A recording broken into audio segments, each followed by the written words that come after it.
багш амны хөндийн эрүүл мэндийн сургагч багш. Монгол улсын эрүүл мэндийг дэмжих сангийн санхүүжилттэй цэцэрлэгийн багш амны хөндийн эрүүл мэндийн сургагч багш төслийн хүрээнд амны хөндийн эрүүл мэндийн боловсрол олгох цуврал хичээлийг бэлтгэн хүргэж байна. Сайн байцгаана уу? Цэцэрлэгийн багш амны хөндийн эрүүл мэндийн сургагч багш төслийн 3 дахь цуврал хичээлийг хүрэхэд бэлэн боллоо. Энэ удаагийн сургалтаар шүд зурх өвчин ба хоолны хамаарлыг товч тайлбарлаж өгнө. Өөрөөр хэлбэл шүд эрүүл байхын тулд хоолыг хэрхэн идэх тухай ярих болно. 2000 он хүртэл шүд зурх өвчнийг халдвар тус өвчний ангилалд багтаан амьдралын буруу хэв маягаас үүсдэг артерийн даралт ихсэх өвчин, чихрийн шижих өвчнөд адилхан тайлбарладаг байсан. Эрдэмтдийн судалгааны үр дүнгийн ололт амжилтад үндэслэн 2000 онд анх удаа Дэлхийн эрүүл мэндийн байгууллагаас шүд зурх өвчин бол халдвар өвчний ангилалд багтах ёстой хэмээн хүнээс хүнд нэг шүднээс нөгөөд дамжин халдварладаг болохыг зарласан юм а. Цоорл үүсгэгч бактери нь зөвхөн амны хөндөд халдварлахаас гадна хүний биеийн бусад эд эрхтэн лүү дамжин халддаг. Дэлхийн шүдний холбооноос хүний бие цоорсон шүднээс үүдэлтэй 200 гаруй төрлийн өвчин эмгэг үүсдэг болохыг эмч мэргэжилтнүүдэд анхааруулж ирсэн. Хүүхдийн амны хөндийн эхийн хөвлий байхад болон дөнгөж төрсний дараа цоорл үүсгэгч бактериар халдварлаагүй буюу цэвэрхэн байдаг. Харин шүд шүтэлсэн цагаас эхлэн аманд бактерийн халдвар онцлогдож эхэлдэг ба дэлхийн нийт хүн амын 70-аас дээш хувь нь энэхүү бактериар халдварлсан эсвэл халдвар тээгч болсон байдаг. Шүд цоорх өвчин үүсгэдэг бактерийг мутанс стрептококк гэдэг. Аливаа халдварт өвчний их уурхай бол халдварыг тээгч хүн эсвэл тухайн халдвараар халдварлагдсан өвчтөн байдаг. Цоорсон шүдтэй хүн бол цоорл үүсгэгч бактерийн халдвартай өвчтөн гэсэн үг юм. Шинээр мэндэлсэн хүүхэд хамгийн түрүүнд эхийн асаргаа халамжийн дор эхийн сүүгээр хооллон амьдралын эхний цаг хугацааг өнгөрөөдөг. Энэ үед хүүхдийн ойр тойронд байгаа мутанс стрептококк бактерийн халдвартай гэр бүлийн гишүүд ялангуяа ээжээсээ шүлсээр дамжин хамгийн анхны халдварыг авдаг. Мөн цэцэрлэгийн орчинд найз нөхдөсөө хооллох хэрэгсэл болон идэж буй хүнсний бүтээгдэхүүнийг хуваалцаж хэрэглэх үед халдварыг авдаг. Нэгэнт хүүхдийн аманд орсон мутанс стрептококк нь шүд цухууж эхлэмэгц шүдний гадаргууд бэхлэгдэж өвөрмөц чадвартай бөгөөд тэндээ өөрийн өсөж үржих таатай орчныг бүрдүүлдэг онцлогтой бичил байт юм а. Бид хоолсны дараа шүдний гадаргууд нь алдсан хоолны үлдэгдлийг цэвэрлэхгүй удах нь энэ бактерийн хоол тэжээлийг бэлтгэж өгж байгаа явдал болохоос гадна шүдний гадаргууд бат бэх наалдахад нь тусалж байгаа хэрэг юм. Шүдний гадаргууд үүсдэг зөөлөн, нялцгай, цагаан шаргал өнгөтэй хилээр тэмтгэрэхэд барзгардуу гадаргуутай бүтцийг шүдний өнгөр гэнэ. Энэ шүдний өнгөрийг энгийнүүдээр харж танихад шүдний өнгөнөөс ялгахад төвөгтэй тул гэр ахуй нөхцөлд зориултын будагч үйлсвэрлийг ашиглан шүдний өнгөрийг илрүүлж болдгийг зургаас хараарай. Шүдний өнгөнөөс ялгаран тод өнгөөр харагдвал бид шүдээ бүрэн цэвэрлэж чадна. Өөрөөр хэлбэл шүдний гадаргуугаас бүх бактерийг бүрэн холдуулж чадна гэсэн үг шүү. Одоо та бүхэнд Японы эрдэмтэн Окамотогийн дэвшүүлсэн санааг тайлбарлая. Энэ бол хүнсний бүтээгдэхүүн түүн дотроо шүдийг цооруулах эрсдэл өндөртэй нүүрс ус агуулсан бүтээгдэхүүнийг хэрхэн идвэл шүдээ гэмтээж цооруулахгүй байх боломжтойг тайлбарласан онол юм а. Олон улсад үүнийг Окамото шүүгэр тайм буюу OS тайм гэж томьёолдог. Эрдэмтэн Окамотогийн томьёолсноор OS таймыг бид их хэлнэ шүд сахараар бүрхэгдэх хугацаа гэсэн утгаар та бүхэнд хүргэж байна. Энэ хугацаанд сахар агуулсан хүнсний бүтээгдэхүүнийг идэж, ууж, дуусгахад зарцуулагдах хугацаан дээр идэж уусны дараа шууд үргэлжлэх 20 минутыг нэмээд өдөрт хэдэн удаа идэж буй давтамжаар үржүүлэхэд гарах тоон үзүүлт юм а. OS хугацаа хэдий чинээ урт байна, төдий чинээ хүний шүд цоорол дөртнө гэсэн үг юм. Тэгэхээр энэ хугацааны бүрдхэн хэсэг бүрийн үргэлжлэх хугацааг багасгавал нийлбэр утга багасгах тул шүдэн дээлтэй болно гэсэн санаа гарч ирнэ. Одоо бүгдээрээ саагаар агуулсан хоол хүнсийг идэх буюу ууж дуусгах хугацааг богиносгох аргуудтай танилцъя. Хүүхэд хооллох болон амттан идэх үед өөр тийш анхаарал хандуулахааргүй байвал хурдан идэх боломжтой. Тиймээс хүүхдийг тоглож байх үед нь эсвэл зурагт үзэж байх үед нь аль болох амттан өгөхгүй байх хэрэгтэй.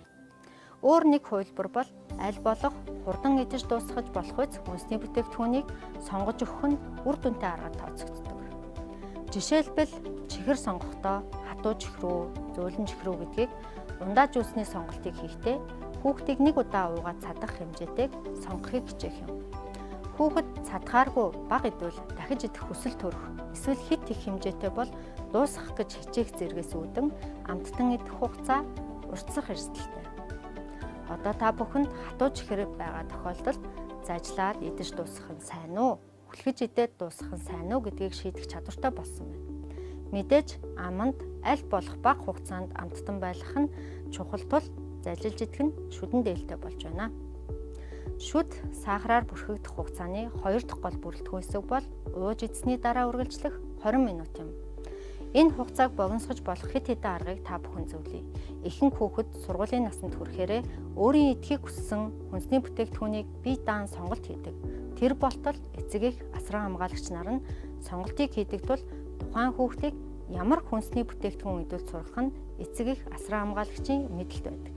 Тиймээс хүүхдийг өсгөж хүмүүжүүлж байгаа бүх хүн шүдэн дээлтэй ба ээлгүй хүнсний бүтээгдэхүүний талаар тодорхой хэмжээний мэдэлтэй байх нь чухал юм аа. Хүүхдийн идэж буй хүнсний бүтээгдэхүүний дундаас сахар хамгийн бага агуулсан хүнсийг сонгон хамгийн сүүлд идүүлэх. Эсвэл идэж дуусмагт цэвэр усаар амийг сайтар зайлуулах. Эсвэл шүдийг сой зоо ашиглан угаах гэсэн 3 хувилбарыг та бүхэн төвшүүлж байна. Мэдээж шүд угаах нь хамгийн үр дүнтэй арга бөгөөд шүд угаах боломжгүй байгаа тохиолдолд амаа зайлах нь юу ч хэрэглэхгүй байснаас үр дүнтэй тооцогдно. Гэхдээ шүдээ угаахгүй амаа зайлахад хангалттай гэж ойлгож болохгүй. Одоо бүгдээрээ хизээ шүдээ угаах нь зөв бэ гэдэг асуултанд хариулах чадвартай боллоо.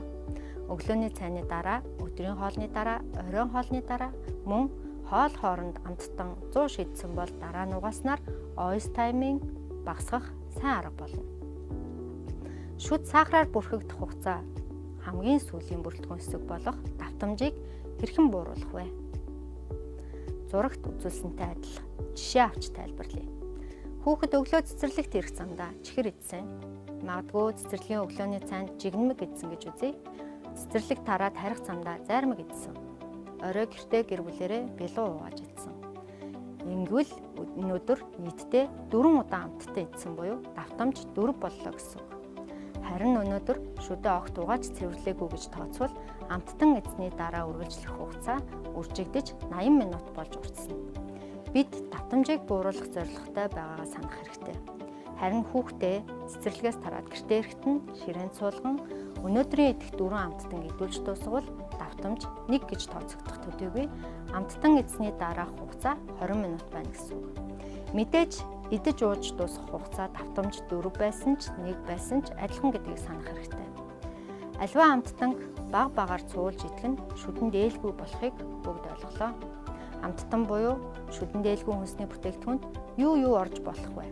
Та бүхэн хамгийн түрүүнд тухайн хүнсний бүтээгдэхүүний найрлагыг харах хэрэгтэй.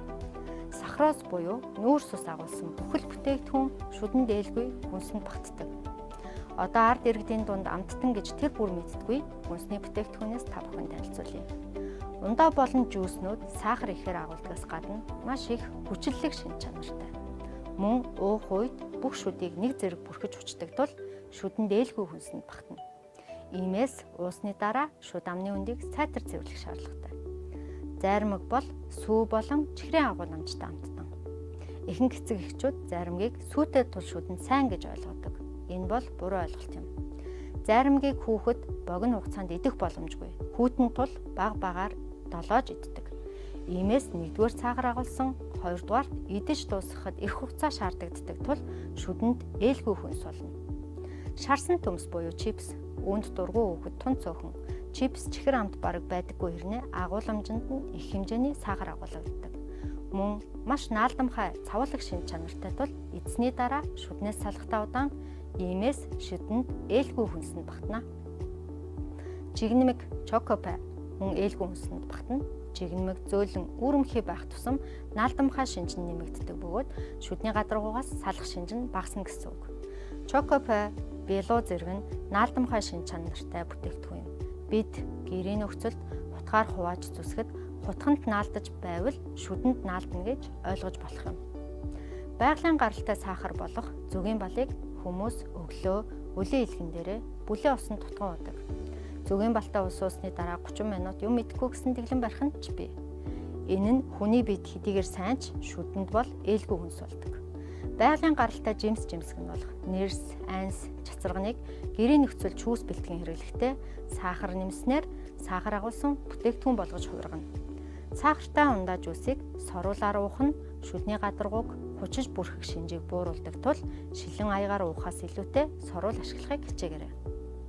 Монгол улсад борлуулагдж буй ус, ундаа, жүүсний зарим нэг төлөвлөлийг сонгон, найрлагдах сахарын агуулмжийг нь харьцуулан харуулсан зургийг та бүхэнд харуулж байна.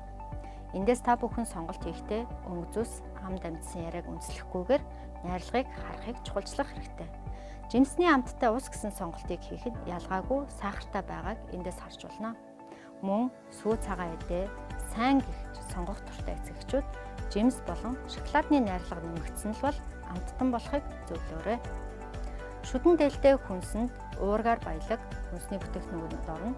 Жишээлбэл мах, ногоон өнгөтэй хүнсний ногоонууд, уламжлалт аргаар бэлтгэсэн сүүсүүн бүтээгдэхүүн, төрөл бүрийн мөөгнүүд, самар хушганы төрлийн хүнс орно. Мөн нийлмэл нүүрс ус агуулсан хүнсний бүтээгдэхүүнүүд шүдэн дээлтэй хүнс болдог. Жишээ нь шош, үр тарианы бүтээгдэхүүн, эслэг ихтэй жимснүүд болох гайдал, алим зэрэг юм. Эрдсээр баялаг хүнсэнд загас, өндөг, жимс, самар, үр тариа, сүүсүүн бүтээгдэхүүн, бяцлаг зэрэг орно. Иймээс та бүхэн шүдэн дээлгүй хонсыг ээлтэй хүнсээр орлуулан хэрэглэх боломжтой юм а. Өнөөдөр бид амттанг хэрхэн идэж хизээ шүдэ авах нь чухал гэдгийг та бүхэнд хүргэлээ. Бяцхан шавнартай агуулгыг баяжуулан сургалтын үйл ажиллагаанд ашиглаарай. Анхаарал хандуулсанд баярлалаа.